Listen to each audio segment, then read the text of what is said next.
कौटुंबिक अंतर्गत वादावर शरद पवार यांनी पहिल्यांदाच भाष्य केले आहे.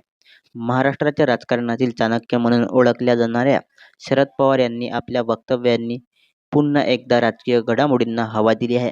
सोमवारी राज्यसभा सदस्य म्हणून शपथ घेतल्यानंतर पत्रकारांशी बोलताना शरद पवार यांनी बारामती लोकसभा जागेसाठी अंतर्गत लढाई आणि पवार घराण्यातील सुरू असलेल्या वादावर उघडपणे भाष्य केले. शरद पवार यांनी निवडणूक लढवल्याबद्दल अजित पवार यांच्या पत्नी सुनेत्रा पवार यांच्यावर थेट टीका केली आहे. ते म्हणाले की अजित पवार ज्या दुःखद परिस्थितीतून जात आहेत ते पाहता पवार कुटुंबातील कोणत्याही सदस्याने यावेळी बारामतीतून निवडणूक लढवायला नको होती. या वक्तव्यावरून असे दिसून येते की कुटुंबातील या राजकीय फुटीमुळे शरद पवार अजूनही व्यथित आहे.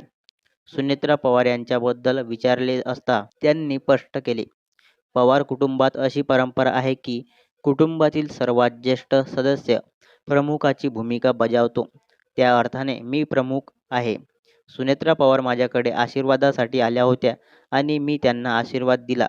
पण याचा अर्थ असा नाही की मी बारामतीमध्ये त्यांच्यासाठी प्रचार करेन.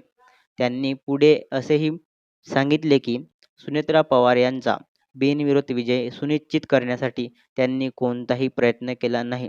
कारण निवडणुकीच्या राजकारणात प्रत्येक उमेदवाराला माहीत असते की त्यांना कोणत्या ना कोणत्या आव्हानाचा सामना करावा लागेल.